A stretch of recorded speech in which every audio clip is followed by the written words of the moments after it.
Hi, friends, and welcome to Mystic Bloom, the podcast where modern mysticism meets feminine embodiment. I'm your host, Jenny Scholl, founder of Mystic Bloom, and fiercely devoted to helping women reclaim their sacred power, align with divine wisdom, and embody the fullness of who they are. Together, we'll explore spirituality, sacred alignment, and the art of living in flow with your feminine truth. This is a sanctuary for transformation and a safe space for spiritual exploration. I'm so glad you're here. You are catching us on week 2 of the Mystic Advent series. So if you'd like to go back and listen to the intro to the Mystic Advent or the recording on week 1, which is the theme of hope, you are welcome to do that and pause and return. And if you're ready, let's dive in. So week 2 in the traditional Advent calendar is themed on peace. Peace is the inner stillness that opens the heart to divine presence. The traditional candle color in the Advent wreath is still purple. It's another purple candle that represents the humility, the preparation, sacred devotion. And this week, it symbolizes our readiness to cultivate divine peace within and extend it out into the world. But it starts within. So, like in past weeks, I will touch on the traditional history and the themes of Advent and how it pertains in the Christian tradition, as well as bridge it to a more mystical tradition, which is my particular flavor of the divine. A more Gnostic space, taking the themes from organized religion and the structure and the mental space, more from the head, and dropping them into the heart, into the experiential, into more of a feminine faith energy. All right. So, the second week of Advent, it really invites us to pause and reflect on peace, not as a fleeting moment, not like, oh, well, I've got a moment of peace in my life, but as a rhythm, as an energy, as a deep, abiding harmony that's rooted in the divine. How we find peace in a world and a time such as ours that often feels chaotic and uncertain. This week and this theme calls for us to create inner space for stillness, to reconnect with our inner calm, to trust, to really trust in the sacred unfolding of life. This inner stillness is so important. In every day, but especially during this time, it can get a little busy during the holidays. People, connections, family. How do we find inner peace? It's something that has to be cultivated intentionally. This isn't something that we can achieve through control or avoidance of chaos. Avoidance of chaos does not always equal peace. Peace is a gift that we receive when we are able to cultivate it, when we surrender to the divine presence within us and around us, when we can feel and remember how supported we are, when we can allow that larger love and that trust to guide us. And this is a big reason that I do the work that I do and that I feel really passionately about allowing people to find their own doorways and reconnect with the divine. Because when you can cultivate that peace, when you can rest in that peace, when you can feel supported in everything that is happening in your life and knowing that it's all happening for you, when you can ride that energetic wave of divine love and let it carry you, it can change your life. Cultivating this peace can shift your lens of the entire world, of how you operate, the threshold of joy that you have, and expanding that perhaps beyond what you can imagine. This peace, this energy of peace, that is being cultivated on the planet right now. And again, as it pertains to Advent, you do not have to be a Christian to celebrate Advent. It is a Christian tradition, but do know that churches all around the world are celebrating Advent right now. And this week particularly, they are cultivating and contemplating peace. So there's the invitation of whatever your beliefs, whatever your lineage, to tap into the energy, to tap into the collective consciousness right now that is happening around the globe. Tap into that global thread of peace. All right, now I'm going to shift a little bit into the history for those that love this section on the Christian tradition.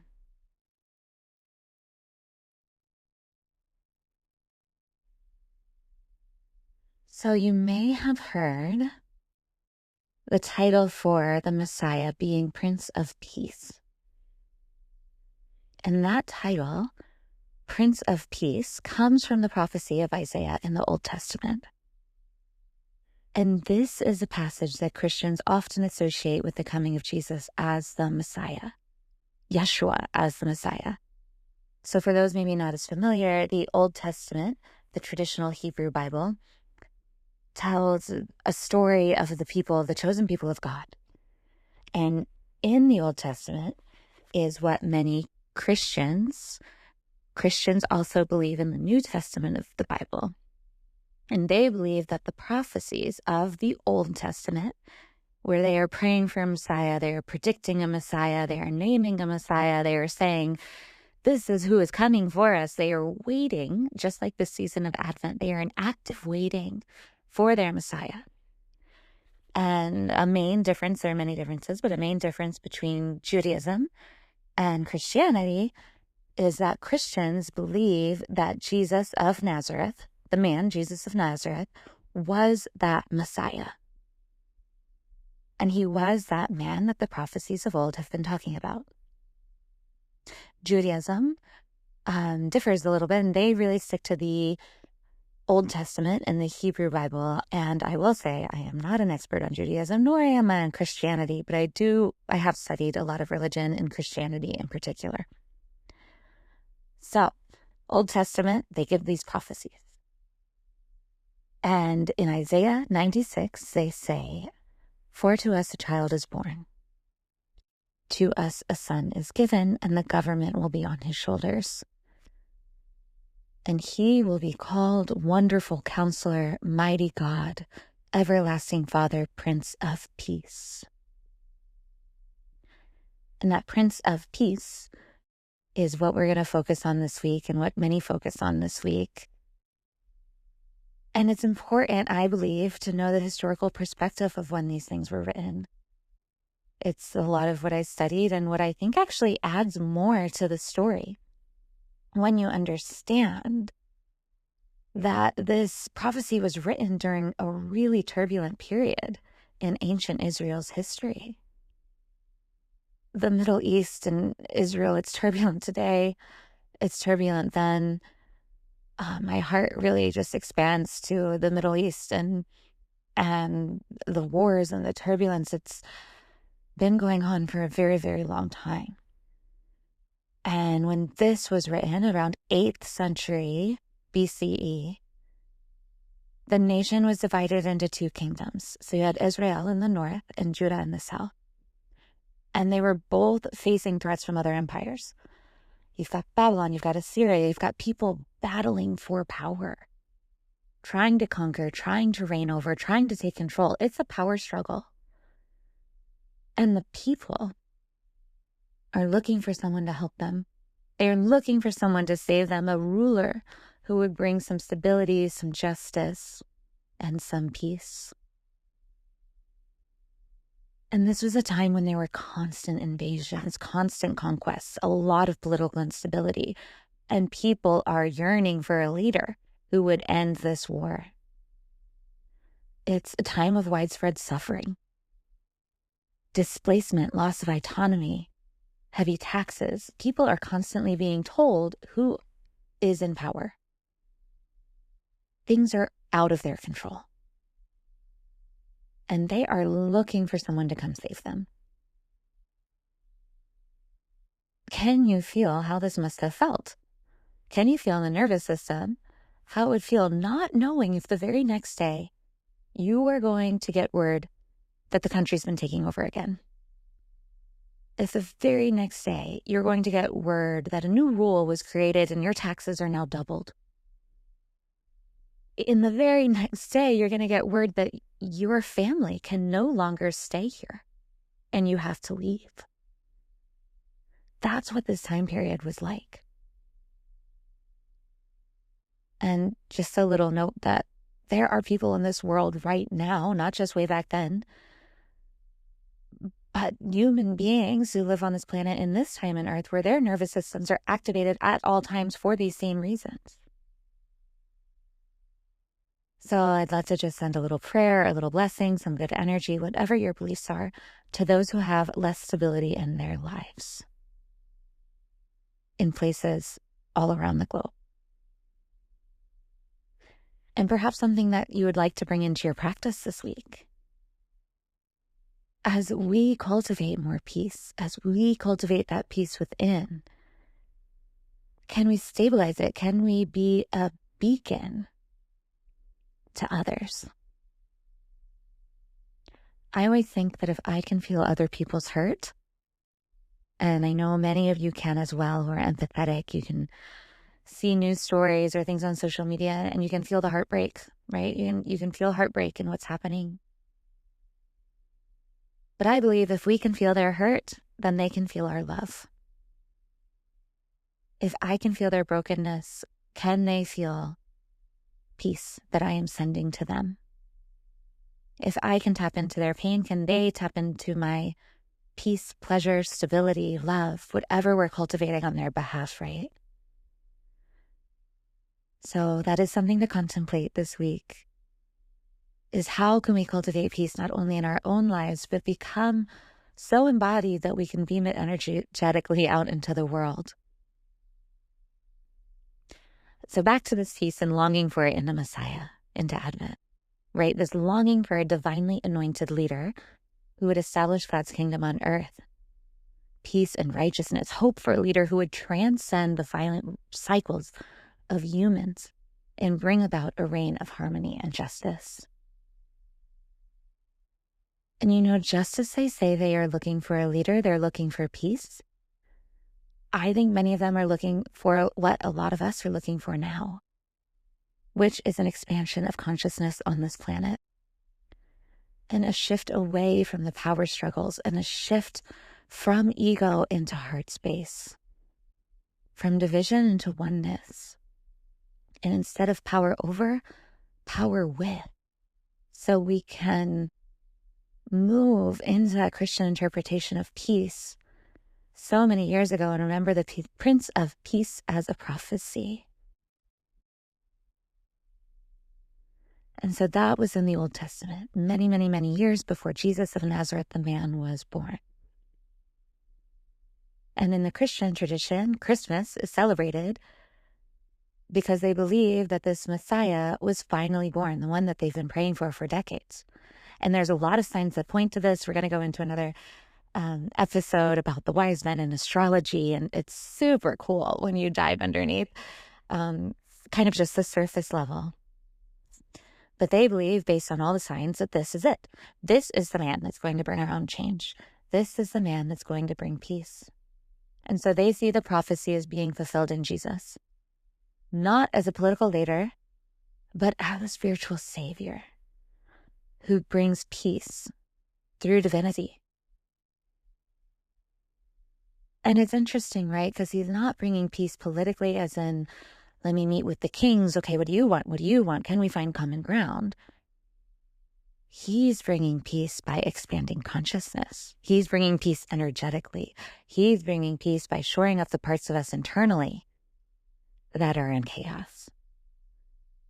He's bringing peace by saying, all of this fighting, all of the wars, all the territories and the power grabs, I don't answer to that. I answer to a higher power.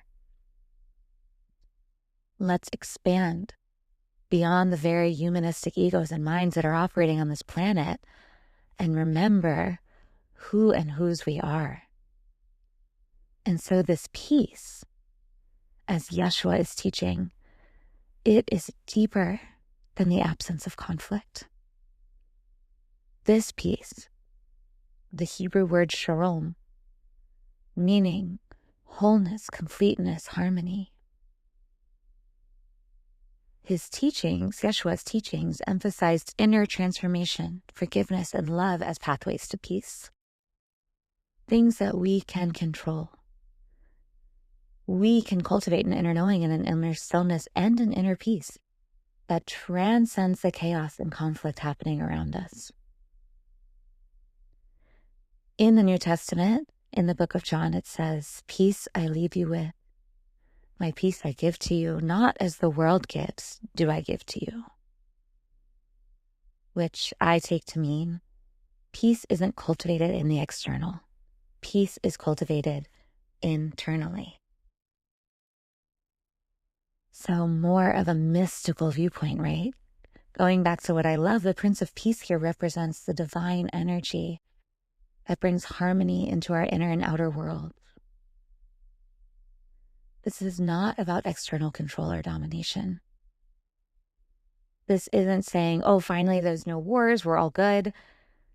Now we can be at peace.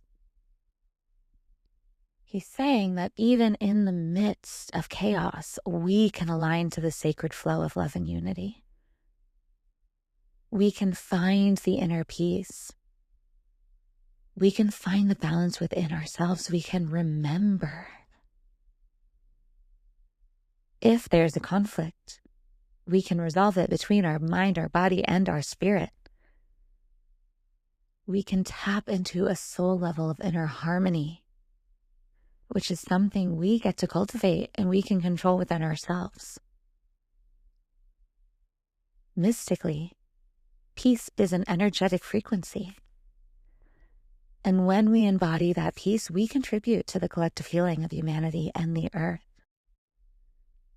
And I really want you to hear that it's an energetic frequency of peace, and it is beautiful.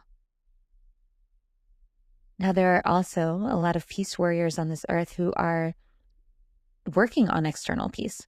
They are fighting the injustices. They are standing up. They are taking collective action. This is the activist doorway to the divine. So if you have this and you recognize it and you go, yes, but there's things that we can do, please do them. Because one of your doorways to the divine is through activism. And I vow to, and I am in all of you. And so there is this external peace that we can help create. And there is an internal embodied peace that every single one of us can tap into, that every single one of us can cultivate. And when we embody this inner peace, we do contribute to the collective healing of humanity and the earth. We are strengthening the vibration of the peace on this planet instead of strengthening the vibration of chaos and confusion, right? So just as the people of Judah way back when are craving this Prince of Peace, we too have the ability to cultivate that peace that transcends the divisions, that embraces the interconnectedness. And I'm sure you've all felt it in the people, whether it's a teacher or a guru or a meditator or a yogi or anyone who walks around in an embodied state of peace.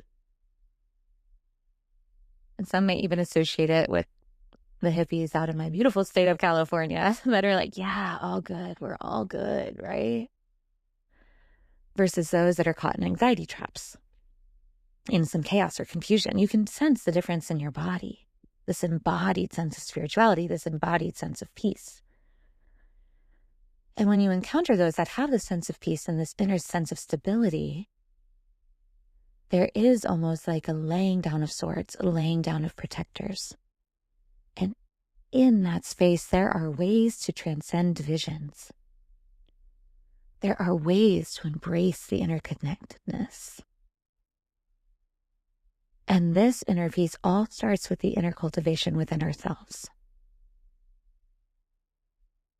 So there are a few contemplation questions this week. And if you already have the Mystic Advent Guide, you've got them and more. And one of them is really just sitting with, in what areas of my life do I feel unsettled? Where is it hard for me to show up in that peace? This might be especially pertinent as you go into some family units for the holidays. Is that a place where you can embody peace through and through?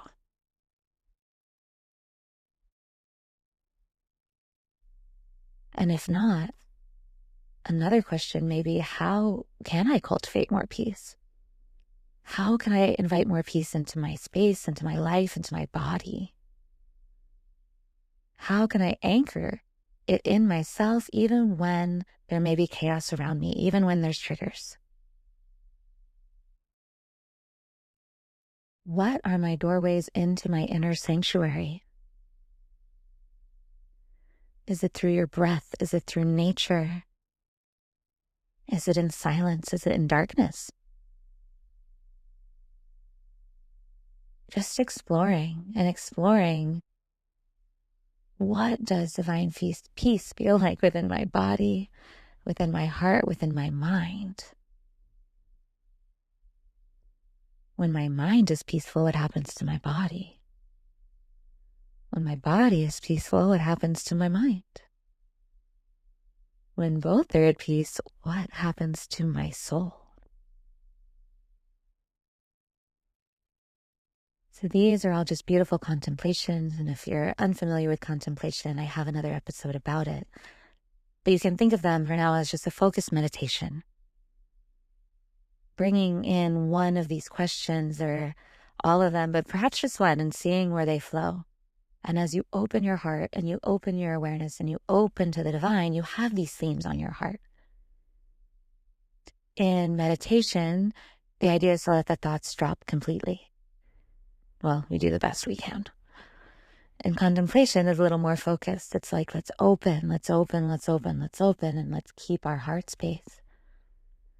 And in that space, let's just put a drop of an inquiry or a theme, or maybe even a word. And so this week, I really invite you to embrace peace as a practice of presence. And as Advent reminds us that peace is not passive, Advent is not passive. Advent is the waiting, the active waiting, the preparation of soul. And peace, too, is something that we get to choose to embody. We can actively cultivate peace. And we can do this by creating space for stillness as we align with the divine harmony that moves through all things. And as you journey through this week of Advent, may the flame of peace guide you back to your heart. And may it remind you that divine stillness resides within it. That you are fully human and fully divine. And you have the ability to tap into this peace at any moment, any time. For many of us, you may notice where it's easier, where it's harder, and that may give you a glimmer and a glimpse of where there gets to be some work to shift through some patterns or some conditioning. For others, it's just taking the time to work the muscle of meditation and contemplation and open awareness wherever you are on your journey. I invite you to cultivate peace in your way this week. And if you'd like to do that through the traditional ritual of Advent, that does include lighting a candle, igniting that flame, and entering a space in the more mystical tradition of meditation and contemplation. And the next track will be a guided meditation contemplation specifically for cultivating peace. And I invite you to create a space, create a ritual for yourself, and begin to listen to that track when you are ready. And in the meantime, if you'd like to download your free copy of the Mystic Advent Guide, that is in the show notes or the website or the Instagram, lots of places. And I invite you throughout the week to just keep coming back to yourself, keep coming back to your inner sense of peace. And I will catch you on the meditation.